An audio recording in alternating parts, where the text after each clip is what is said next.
Et mon premier invité, Ilan Lotan, ancien cadre supérieur du Shabak, les renseignements intérieurs israéliens. Première question, on a vu cette semaine qu'un ancien indique présenté comme tel, en tout cas par le Hamas, s'est enfui d'une geôle du mouvement terroriste depuis Gaza. Il aurait réussi à rentrer en Israël.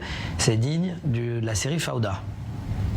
La série Fauda est assez sympathique, la réalité est beaucoup plus complexe. Je n'ai pas l'habitude de commenter des informations publiées par le Hamas. Ça veut dire quoi concrètement? Est-ce qu'Israël a un intérêt à récupérer, le mot est un petit peu fort, mais récupérer une personne qui aurait travaillé pour le pays? Ce n'est pas un secret qu'Israël n'abandonne jamais les personnes qui ont aidé le pays, quel que soit leur pays d'origine et où ils se trouvent. Prenons l'exemple des anciens soldats de l'armée du Sud-Liban. L'État d'Israël essaie de tout faire pour aider ceux qui l'ont fait pendant leur service. Mais si jamais malheureusement leur couverture est découverte, cela est déjà arrivé, nous les aidons à se rendre en Israël et les aidons à se réinsérer dans une nouvelle vie. Vous en avez connu certains ou c'est interdit d'en parler? Bien sûr que j'en ai connu. On n'en saura pas plus. Ilan Lotan, on va passer à un autre sujet qui nous intéresse tous les deux parce que votre spécialité aussi c'est le sud d'Israël. 40% des auteurs des violences dans le Negev récemment sont des fils de gros groupements familiales. C'est quoi d'abord le regroupement familial ? Malheureusement, le temps qui nous est imparti est assez court pour entrer en profondeur dans ce qui se passe dans le Negev, dans cette zone de non-droit dans le sud du pays. Le regroupement familial porte bien son nom. Prenons l'exemple d'un arabe israélien qui se marie avec une femme palestinienne d'origine de la bande de Gaza ou des territoires. En vertu de ce mariage, elle a le droit de venir s'installer en Israël.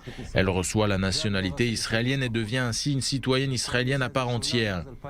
C'est ce qu'on appelle le regroupement familial. Ce sujet a évolué en 2003 avec la loi sur la citoyenneté et l'entrée sur le territoire proposée par Aryeh Deri, alors ministre de l'Intérieur. Nous avons donc appris, enfin le Shabak a appris qu'une partie des terroristes auteurs d'attentats pendant la deuxième intifada sont des descendants, des enfants de ces fameux rapprochements familiaux.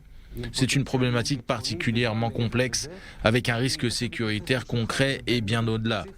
Et pour répondre à votre question, en effet, le chef du Shabak, les renseignements intérieurs, Ronen Bar, a révélé que 40% des personnes arrêtées récemment pour des violences dans le Negev sont issues de ces regroupements familiaux. C'est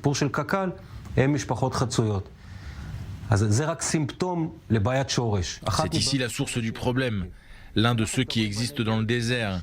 Le tiers des habitants du Negev est issu de ces regroupements familiaux.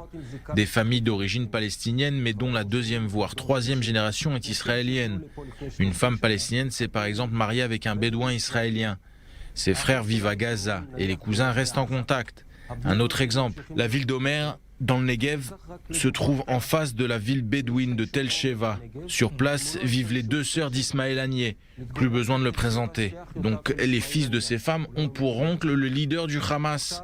Au cours des opérations bordure protectrice et gardiens du mur, ces mêmes enfants ont discuté en temps réel par téléphone ou sur les réseaux sociaux avec leurs cousins qui sont terroristes actifs du Hamas à Rafiyah. C'est avec cette idéologie qu'ils grandissent.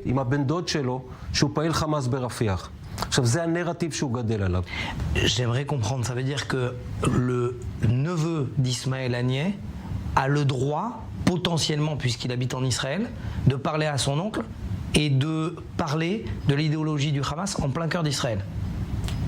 Mais oui, c'est ça, on parle de deux cousins germains, d'un neveu avec son oncle du premier degré. On ne parle pas d'un oncle avec qui il n'a jamais conversé. Pas besoin d'excuses pour se parler par téléphone via des plateformes sociales ou sur des messageries instantanées. Ce sont des cousins germains ou des neveux du leader du Hamas.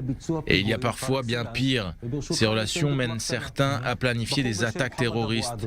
Prenons l'exemple de Hana Abou Edra, qui vit en Israël. Son père est un bédouin israélien, sa mère vit dans la bande de Gaza. Aujourd'hui âgé d'une quarantaine d'années, il s'est marié avec une fille de la bande de Gaza.